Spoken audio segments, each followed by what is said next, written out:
करते हैं फोटोग्राफ्स को एडिट करने के लिए, ठीक है। उसमें सबसे बड़ा इंपॉर्टेंट रोल जो होता है इमेज करेक्शन करने के लिए, कि हमें इमेजेस पे काम करना है। तो इमेजेस पे काम करने के लिए हमारे पास बहुत सारे टूल्स हैं। तो यहाँ पर जो कुछ टूल्स होते हैं, ये आपका spot healing brush tool, patch tool, content aware, red eye, इन सब टूल्स के बारे में हम बात करेंगे, ठीक है। इन टूल्स से हम कैसे फोटोग्राफ्स को एडिट कर सकते हैं। तो मेरे पास कुछ फोटोग्राफ्स हैं जिनको हम एडिट करेंगे, क्योंकि टूल्स एक्सप्लेन करने के लिए उस तरह की फ़ोटोग्राफ होना भी बहुत ज़रूरी है। तो ये हमारे पास कुछ इमेजेस हैं, इन इमेजेस को करेक्ट करेंगे। सबसे पहला टास्क आता है कि कोई भी इमेज है ना, क्योंकि हमने कई सौ सालों तक अंग्रेज़ों की गुलामी करी, 200 साल से ज़्यादा, तो गोरे के पीछे भागते हैं। तो कलर ब्राइट करने के लिए कैसे करते हैं फोटोशॉप में ठीक है, तो बताता हूँ। तो एक इमेज ओपन की, तो मुझे इसको ब्राइट करना है, इसका कॉम्प्लेक्शन फेयर करना है। तो कॉम्प्लेक्शन फेयर करने के लिए हम क्या यूज़ करते हैं, लेवल्स यूज़ करते हैं, ठीक है, गोरा करने के लिए। अब क्योंकि मुझे इस इमेज पे काम करना है तो मैंने इसको अनलॉक कर लिया। अनलॉक करने के बाद मैं कंट्रोल एल प्रेस करता हूँ। Control L is the shortcut key to open levels dialog box. तो कंट्रोल एल लिखो आप लोग। तो मैंने कंट्रोल एल प्रेस कर दिया। तो कंट्रोल एल प्रेस करने के बाद क्या होता है, इस तरीके का डायलॉग बॉक्स ओपन हो गया। तो हर इमेज तीन चीज़ों से मिलकर बनती है, हाईलाइट, मिड टोन, शैडो। तो जब कंट्रोल एल लेवल्स का डायलॉग बॉक्स ओपन करते हैं तो ये तीन स्लाइडर आ रहे हैं यहाँ पर, हाईलाइट, मिड टोन, शैडो। ये डार्क करने के लिए होता है, ठीक है, डार्क एरियाज को, और ये ब्राइट करने के लिए होता है, ब्राइट एरियाज। और ये मिड टोन्स होती है, ठीक है, ओवरऑल बैलेंस करने के लिए हाईलाइट और मिड टोन्स को। तो अब मुझे इसे ब्राइट करना है, तो होगा क्या कि ये ब्राइट एरिया जो है, हाईलाइट्स को मैं और बढ़ाऊंगा, मिड टोन्स को मैं टुवर्ड्स डार्क एरियाज ले जाऊंगा। तो ये एरिया मैंने बड़ा कर दिया, हिस्टोग्राम ज़्यादा ऑक्यूपाई कर रहा है ब्राइट एरिया, ब्राइट वाला स्लाइडर। तो ये ब्राइट दिख रही है इमेज, तो इसे ओके कर दिया। अगर मैं पहले देखूँ तो इस तरीके से थी, और अब ये ऐसा हो गया। लेकिन हुआ क्या, क्योंकि मैंने इमेज सेलेक्ट, लेयर सेलेक्ट किया और कंट्रोल एल प्रेस कर दिया, तो एंटायर लेयर पे उसका इफेक्ट आ गया। मैं चाहता हूँ सिर्फ और सिर्फ फेस पे इसका इफेक्ट आए। तो मैं हाँ, अगर हमें किसी भी चीज़ को ब्राइट करना है तो हम कंट्रोल एल प्रेस करेंगे, लेवल्स, ठीक है। लेवल्स के अंदर तीन स्लाइडर आते हैं। इन स्लाइडर्स को हम अगर वाइट की तरफ ब्राइटनेस कर रहे थे तो ये देखो गोरा हो गया, डार्क हो गया। लेकिन इसका इफेक्ट जो आ रहा है पूरी इमेज पे आ रहा है, ये ड्रेस पे भी आ रहा है, बैकग्राउंड पे भी आ रहा है, विच इज़ नॉट राइट। तो हमें करना क्या है कि सिर्फ और सिर्फ फेस को फोकस करना है। उसके लिए क्या करेंगे कि फोटोशॉप या किसी भी दुनिया के सॉफ्टवेयर में काम करते हैं तो जो भी एक्शन होता है वो सिलेक्शन पर होता है, ठीक है। तो मैं क्या करूँगा, इसको सेलेक्ट करूँगा। अब सिलेक्शन के लिए मैं लासो टूल लूँगा, क्योंकि कस्टमाइज सिलेक्शन करना है। नॉर्मली रेक्टेंगुलर मार्की से करूँगा तो एक रेक्टेंगुलर सिलेक्शन हो जाएगा, तो फेस रेक्टेंगुलर नहीं है। और मैं एलिप्टिकल सिलेक्शन लेता हूँ तो वो भी पॉसिबल नहीं है, क्योंकि फेस पूरा एलिप्टिकल भी नहीं है। तो मैं क्या करूँगा, लासो टूल लूँगा और लासो से कस्टमाइज सिलेक्शन बनाऊँगा, ठीक है। लेकिन होता क्या है कि जब लासो टूल हम लेते हैं तो यहाँ ऊपर उसकी कुछ प्रॉपर्टीज़ आती है। ये ऐड टू सेलेक्ट, ये न्यू सिलेक्शन बनाने के लिए, ऐड टू सिलेक्शन के लिए, सब्ट्रैक्ट के लिए, से न्यू सिलेक्शन बना दिया। अब इसमें से कुछ सिलेक्शन हटाना है तो यहाँ से सब्ट्रैक्ट कर देंगे, तो ये सब्ट्रैक्ट हो गया, तो सब्ट्रैक्ट हो गया। ऐड करना है तो मैं कुछ और सिलेक्शन ऐड कर दिया, ठीक है, तो ये ऐड टू सिलेक्शन हो गया। और ये इंटरसेक्शन होता है, यानी कि एक नया सिलेक्शन बनाऊंगा, एक नया सिलेक्शन बनाऊंगा, और वो जो ओवरलैपिंग हो रही है सिर्फ वो बचेगा। पुराने और नए सिलेक्शन की जो ओवरलैपिंग है सिर्फ वो बचेगी, जो पुरानी सिलेक्शन है जो बाहर है ओवरलैपिंग से वो हट जाएगा, और नए सिलेक्शन में जो एक्स्ट्रा पोर्शन है वो भी नहीं बचेगा। तो ये ओवरलैपिंग की होती है। तो ये ऑल 4 ऑप्शंस होती है। तो हम फर्स्ट ऑप्शन पे आते हैं, और बीच में फेदर। अब फेदर जगह मैं 0 करता हूँ और कंट्रोल डी करता हूँ, और मैंने यहाँ से सिलेक्शन बनाया, ठीक है, एक सिलेक्शन बना लिया इतने पोर्शन का, और कंट्रोल एल प्रेस किया, लेवल्स प्रेस करने के बाद अगर मैं इसको हाईलाइट करता हूँ तो एरिया तो ब्राइट हो गया, बट क्या हुआ कि शार्प एजेस आ गए। तो ये फेदर क्या होता है, ये शार्पनेस को रिड्यूस करने के लिए। तो जब भी हम किसी चीज़ को गोरा कर रहे हैं, कुछ कर रहे हैं, तो शार्प एजेस पता नहीं चलना चाहिए। तो इसे कंट्रोल जेड किया, ऑल्ट जेड किया, और कंट्रोल डी से सिलेक्शन रिमूव कर दिया। शॉर्टकट में आपको लिखवा दूंगा सारे। तो मैं यहाँ पर फेदर दूंगा अराउंड 10 पिक्सल दे देता हूँ। अच्छा, ये डिपेंड करेगा इमेज के साइज़ पे, इमेज कितनी बड़ी है कितनी छोटी है। तो मेरी इमेज जो है ज़्यादा बड़ी नहीं है, तो मैं इसको 10 पिक्सल्स, मेरा पर्पस सॉल्व हो जाएगा। तो मैं यहाँ से अब एक रैंडम सिलेक्शन बना रहा हूँ। तो बहुत एक्यूरेट सिलेक्शन बनाने की ज़रूरत नहीं है, तो एक रैंडम सिलेक्शन मैंने इस तरीके से बना दिया। और अब मैं कंट्रोल एल प्रेस करता हूँ, लेवल्स, और इसको ब्राइट करता हूँ,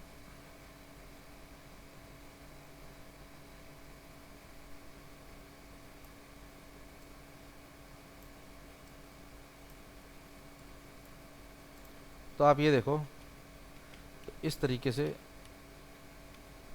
फ़र्क पड़ गया। तो हम किसी को भी गोरा करना है तो आराम से लेवल से कर सकते हैं। दूसरा तरीका क्या होता है कि यहाँ पर डॉज टूल होता है। डॉज टूल भी इसी पर्पस के लिए होता है कि मिड टोन्स, क्योंकि ये इमेज है, रेंज दिखा रहा है कि आप शैडोज़ को टारगेट करना चाहते हो, हाइलाइट्स को या मिड टोन को। शैडोज़ को टारगेट करना कभी भी बेनिफिशियल नहीं है, क्योंकि वो डार्क एरियाज़ है, उनको ब्राइट करने से पता चलेगा, अलग से कुछ हो जाएगा। हाइलाइट्स ऑलरेडी हाईलाइट है, पहले से ब्राइट एरियाज़ हैं, तो हम टारगेट करते हैं डॉज टूल को मिड टोन्स पे। मिड टोन्स पे क्लिक किया और इसका एक्सपोजर 100% है, तो ये देखो चला रहा हूँ इस पर, तो ये ब्राइट कर दिया इसने। तो डॉज टूल से भी जब मैं ज़्यादा करता जाऊँगा तो ज़्यादा होता जाएगा। तो ऐसा नहीं करना है कि पाउडर लगा लगे, ठीक है। तो इस तरीके से हम डॉज टूल से ब्राइट कर सकते हैं। तो हम किसी को भी ब्राइट करना है अगर फेस को, तो हम लेवल्स यूज़ कर सकते हैं कंट्रोल एल से, और डॉज टूल यूज़ कर सकते हैं, ठीक है। तो इस इमेज को क्लोज करता हूँ। सेकंड आता है कि जैसे फेस पे स्कार्स हैं, मार्क्स हैं, उनको रिमूव करना है। जैसे अब ये है, इसका इफेक्टेड एरिया है, पिंपल्स हैं, अब इनको रिमूव करना है, तो कैसे करेंगे? इनको रिमूव करने के लिए पहले इसकी डुप्लीकेट लेयर बना लेता हूँ, सो दैट कि आपको भी आसानी से समझ में आ जाए। और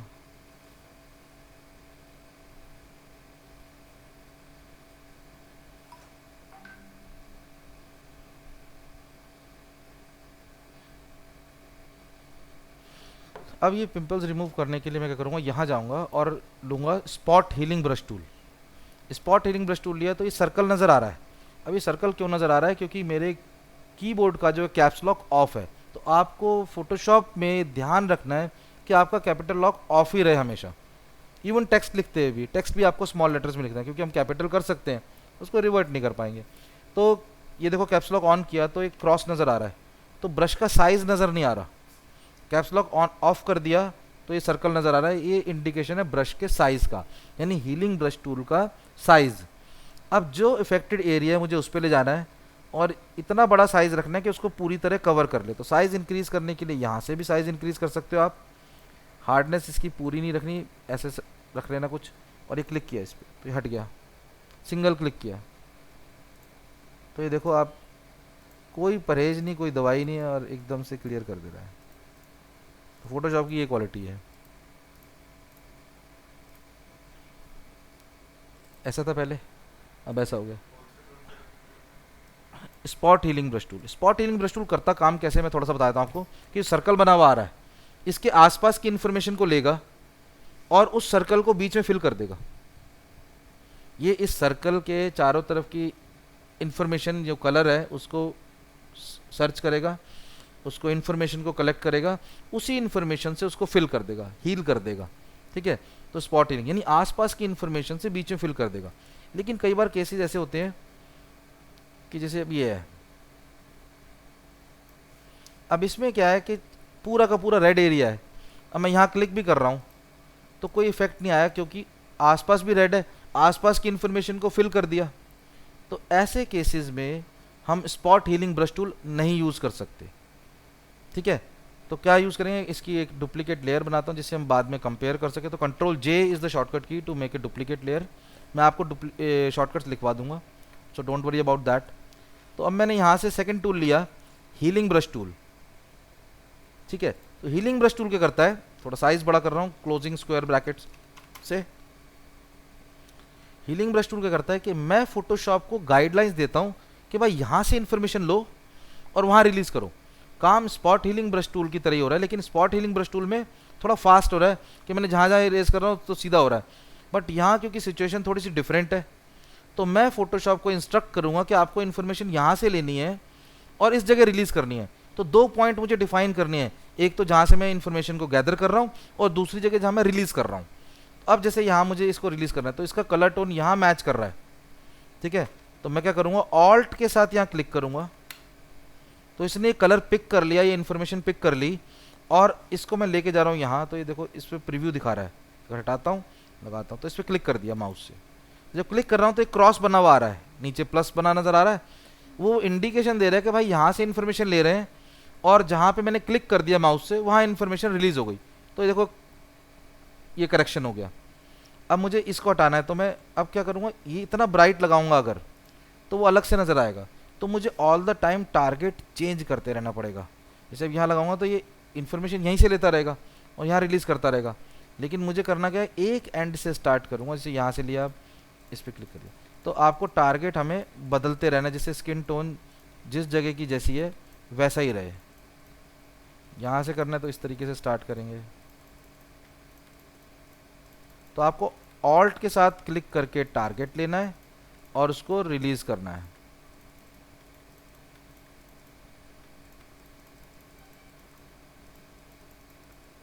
काम ये भी बिल्कुल वैसा ही कर रहा है, बट इसमें मैं टारगेट ले रहा हूँ बार बार और उसको रिलीज़ कर रहा हूँ।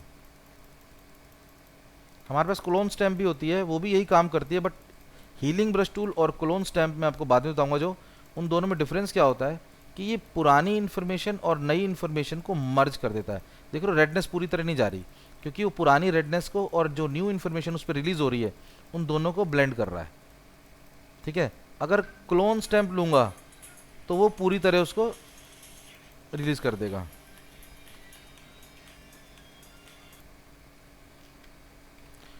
तो मैं क्या कर रहा हूँ कि बार बार ऑल्ट के साथ टारगेट ले रहा हूँ और उसको रिलीज़ कराया जा रहा हूँ।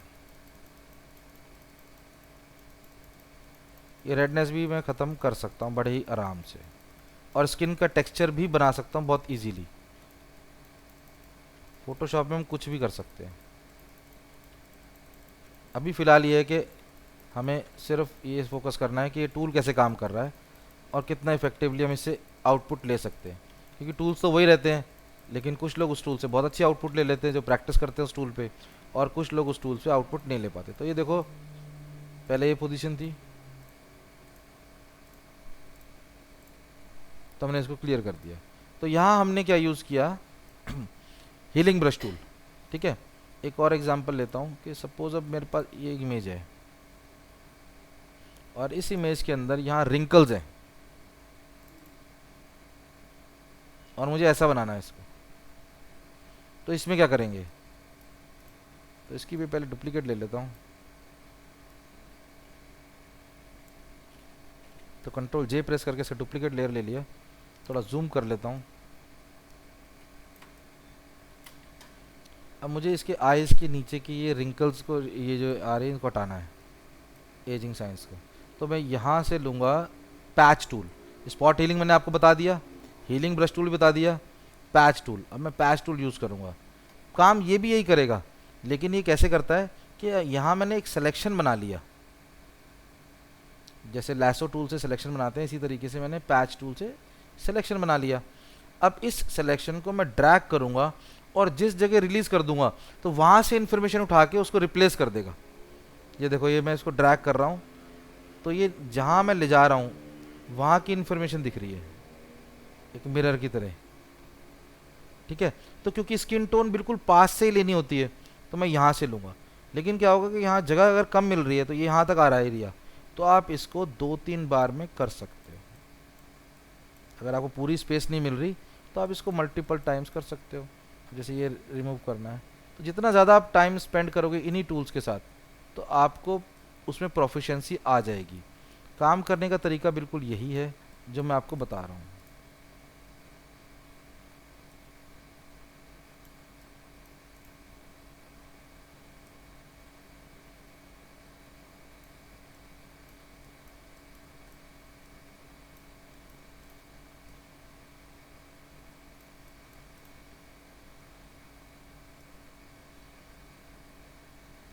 तो यंग टू ओल्ड बनाने के लिए, सॉरी ओल्ड टू यंग बनाने के लिए, यंग टू ओल्ड कौन बनेगा। तो ये लिया, तो बहुत इजी है, बस आपको टूल्स पता होने चाहिए। अब लोग सोचते हैं कैसे फ़ोटो कैसे यंग कर दिया कैसे कर दिया, तो आपको टूल्स पता होने चाहिए और उन टूल्स का यूसेज कितना बेटर आप उसको यूज़ कर पा रहे हो। तो देखो मैं दिखाता हूँ आपको हल्का सा प्रीव्यू। तो ये अब ऐसा हो गया, पहले ऐसा। ठीक है, तो आप कंपेयर कर सकते हो। अब ऐसा लाने के लिए कैसे करेंगे देखते हैं, आगे बढ़ते हैं। उसके बाद है कंटेंट अवेयर। अब कंटेंट अवेयर के बारे में बताता हूँ मैं आपको कि कंटेंट अवेयर होता क्या है। ठीक है, कंटेंट अवेयर से पहले एक और इमेज बताता हूँ करेक्शन करना, उस एक थोड़े से हायर लेवल पे। एक ये भी इमेज है, पहले ये भी कर लेते हैं। ये इमेज है, अभी हमने निकाली हुई पुरानी पड़ी ट्रंक में से फ़ोटो निकाली। अब इस फोटोग्राफ में क्या है कि एक कॉर्नर तो गया ही हुआ है, ठीक है, और ये कुछ फोल्ड्स के भी इसमें मार्क्स हैं, तो ये हटाने हैं।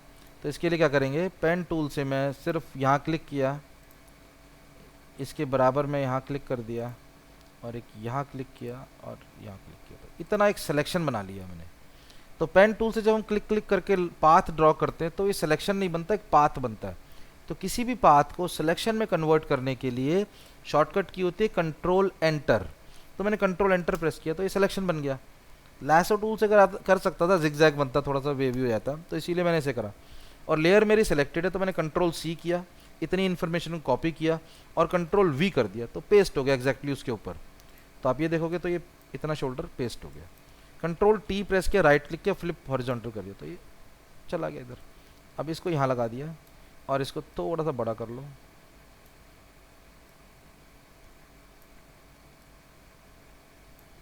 तो कंफर्म कर दे। तो इस तरीके से आप इस पोर्शन को इस पे लगा दोगे। और healing brush tool, spot healing brush, अभी ये भी मैं बताऊंगा कि कैसे रिंकल्स हटेंगे। तो इस इमेज को भी आप आराम से पूरा का पूरा कर लोगे। अभी मैं बस थोड़ी देर में बता रहा हूँ, ठीक है। अब मैं एक अगला एग्जांपल लेना चाहता हूँ कि इसी तरीके से अब इसको देखो। अब इसमें इसकी एक आँख थोड़ी सी डिफेक्टिव है, मुझे इसको ठीक करना है। तो मैं आँख तो ठीक नहीं कर सकता, मैं डॉक्टर नहीं हूँ, तो मैं क्या करूँगा, यही वाली आइज़ यहाँ लगा दूँगा। लैसो टूल है हमारे पास, फेदर हमें देखना कितना देना है, 10 पिक्सल के साथ ही चलूँगा। और ये सिलेक्शन बनाया,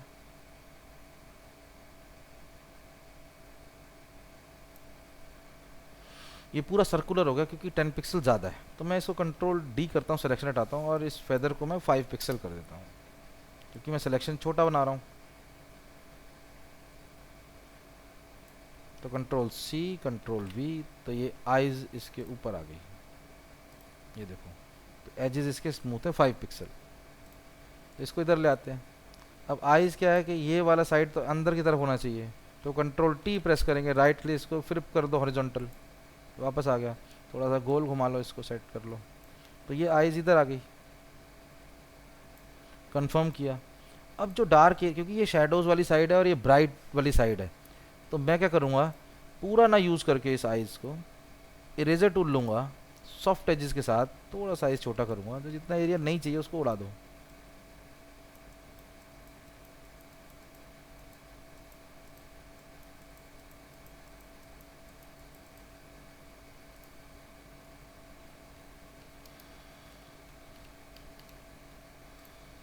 और इसमें भी लेवल सेट कर सकता हूँ, कंट्रोल एल से ब्राइट कर सकते हैं इसको। तो इसको आप ऐसे फिक्स कर सकते हो। जितना डिटेलिंग करनी है तो इतने पोर्शन जो ब्लैक आ रहा है इसको भी हम पकड़ के अलग से भी ब्राइट कर सकते हैं। तो इस तरीके से हम करेक्शन कर सकते हैं। कोई एरिया डिफेक्टेड है तो दूसरी जगह से ले सकते हैं। अब कई बार इमेजेस ऐसी आती है कि बिल्कुल मॉडल लुक में कन्वर्ट करना है, तो इसमें हमें बहुत सारी चीज़ें करनी पड़ती हैं। सबसे पहले इसको डुप्लीकेट लेयर बनाते हैं एक, कंट्रोल जे से डुप्लीकेट लेयर बनाया। अब इसे मुझे करना क्या है कि ये शाइनिंग आ रही है, इस शाइनिंग को रिमूव करना है। तो शाइन कैसे जैसे हमें रिमूव करनी है, तो उसके लिए क्या करेंगे, आई ड्रॉपर होता है, ठीक है। आई ड्रॉपर किस लिए यूज़ होता है कि अब अगर मैं आई ड्रॉपर लेता हूँ, यहाँ से आई प्रेस करा है शॉर्टकट की, कहीं भी क्लिक करता हूँ, जैसे ये फोरग्राउंड कलर आ रहा है, मैं यहाँ रेड पे क्लिक किया तो ये ऐसा हो गया, तो कलर पिक करता है और फोरग्राउंड कलर उसमें कन्वर्ट कर देता है। आई ड्रॉपर ज़रूरी नहीं हम इसके अंदर से यूज़ करें। नॉर्मली लोगों को एक बड़ी गलतफहमी होती है कि आई ड्रॉपर अगर हम बाहर यूज़ करना चाहते हैं, जैसे बाहर मैं ये वाला कलर लेना चाहता हूँ ऑरेंज, तो जब मैंने आई ड्रॉपर ले रखा है और मैं फोटोशॉप से बाहर आया तो एरो बन जाता है। अब मुझे फोरग्राउंड कलर ये ब्लू चाहिए या ये ऑरेंज चाहिए, तो मैं उसको भी कर सकता हूँ। उसके लिए क्या है कि यहाँ पे मैं लेफ़्ट माउस बटन क्लिक करूँगा और ड्रैग करूँगा उसे बाहर ही, ये आ गया बाहर, और मैं इसको कहीं भी यूज़ कर सकता हूँ, तो ये कलर आ गया। तो आपको आई ड्रॉपर को बाहर ले आना है, तो आप जहाँ भी ले जाओगे तो वो कलर आ जाएगा ईजी। हैंड टूल पे डबल क्लिक कर दो। अब मैं आई ड्रॉपर लिया यहाँ से, इसको एक्सपैंड कर लेते पूरा। तो आई ड्रॉपर से मैंने इसके पास का कलर ले लिया कोई सा भी, ये फोरग्राउंड कलर बन गया। ब्रश टूल लिया, ब्रश टूल फोरग्राउंड कलर पे ही काम करता है। इसकी ओपेसिटी थोड़ी सी कम रख देना, 50 के आसपास ही रखना। ब्रश का साइज़ थोड़ा छोटा किया और यहाँ मैंने कलर कर दिया, ये बहुत हल्का सा लेस ओपेसिटी के साथ। तो देखो ये चला गया, जो शाइनिंग हो रही थी खत्म। आई ड्रॉपर लिया, ये कलर पिक किया, बी प्रेस किया, ब्रश का साइज़ छोटा किया। तो ये बहुत जूम करके करना होता है, मैं तो दूर से कर रहा हूँ, मुझे इतना परफेक्ट नहीं करना, लेकिन आप लोगों को परफेक्ट करना होगा तो आप इसको जूम करोगे। अब इसमें क्या है, पूरा का पूरा रेडनेस है, और ये पूरी रेडनेस में क्या नाम, ना तो हीलिंग ब्रश टूल से रिमूव कर सकता हूँ, ना ही स्पॉट हीलिंग ब्रश टूल से, क्योंकि कहाँ से इन्फॉर्मेशन लूँगा, ना इन्फॉर्मेशन लेने के लिए कोई जगह है, ना रिलीज़ करने के लिए, रिलीज़ करने के लिए पूरा पड़ा ही है। तो कुछ ये एरियाज़ को मैं थोड़ा ठीक कर सकता हूँ, तो मैं यहाँ से स्पॉट हीलिंग ब्रश टूल लेके इन एरियाज़ को थोड़ा सा ठीक कर देता हूँ, जो ये ज़्यादा दिख रहे हैं या कुछ डार्क एरियाज़ हैं उन पे मैं काम कर सकता हूँ।